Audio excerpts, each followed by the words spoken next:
Someone can be called Stig. Stig can be a path in the forest. You're walking on a Stig.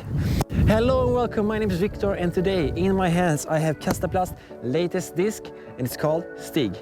Today we're going to talk about how the disc feels in hand, and I'm also going to show you how the disc flies. So let's get right into the video. So we're going to start to talk about plastic and how the disc feels in hand. And what can I say? The plastic, it feels like in every review I do, I say that the plastic feels really good. But it feels like the most manufacturers have come up with a good premium plastic. So that's the case. If it comes to the day where I find a manufacturer with a plastic I hate, I'm going to let you guys know. But for the K1 light plastic, I really enjoy it. It has become one of my favorite plastic because it's quite soft and has a really nice grip to it. And when you hold it quite hard, it feels like the top caves in a bit, and you have a really nice spot for a thumb and so on. But real grippy and a bit soft. I really enjoy that. So the K1 light plastic and with the Grand plastic from Lat 264 have become my two favorite plastics for the moment. So really enjoy the plastic, and it's a really nice color with this mint green color.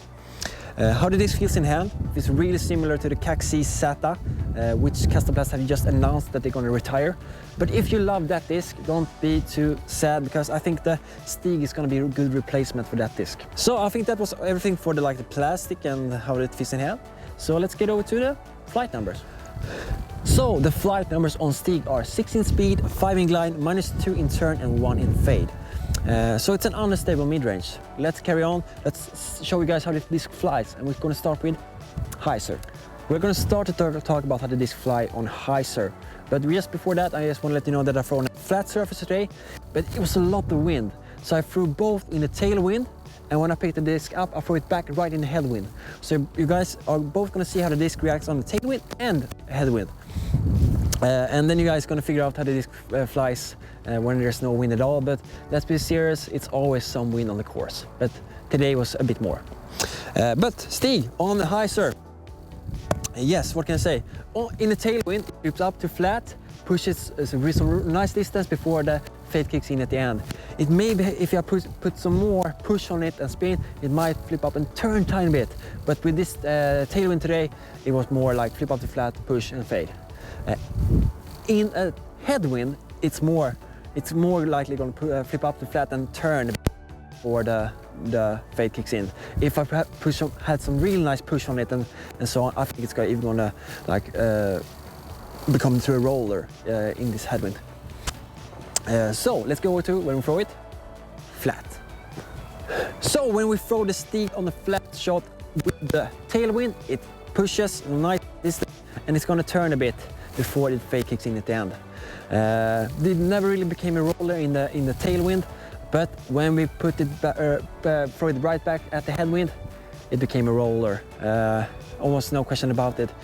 But once again, it's a bit windy today, so if it's a bit less wind, maybe not gonna become a roller, but probably gonna turn a lot. So that's the disc on a flat show. Let's get over to and throw it on a anhyzer. So the anhyzer shot, even in the tailwind, it never really felt like the Stig was trying to fight out of its angle.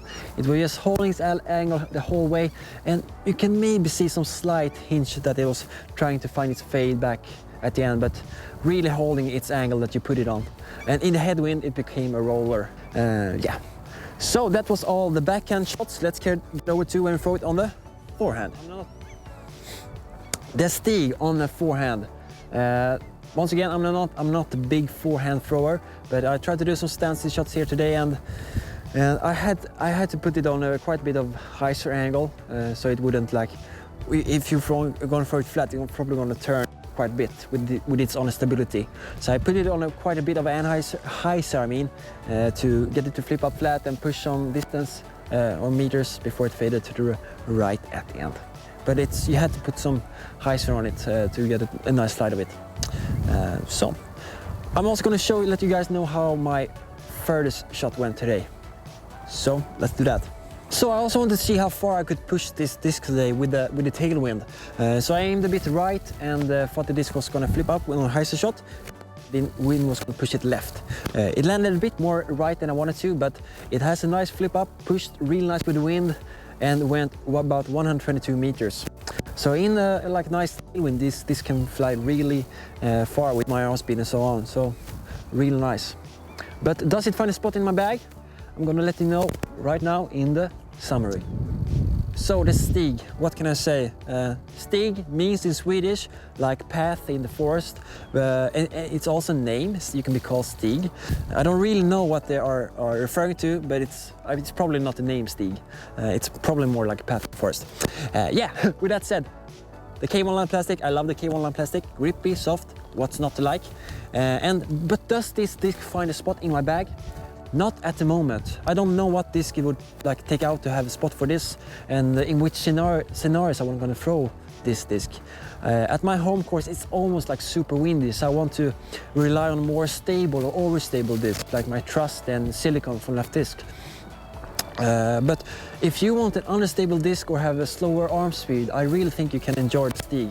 And if you love the KASTAPLAST that's now retired, don't be sad, because the Stig is a good replacement. Yeah. So I think that was it for this video. If you have any questions for me or about the disc, please let me know in the comment sections below. And if you're not subscribed, because I know that a lot of you guys that are watching are not subscribed, please hit that subscribe button and leave a like on this video. That was it for this video. Hope I see you in the next one. Peace.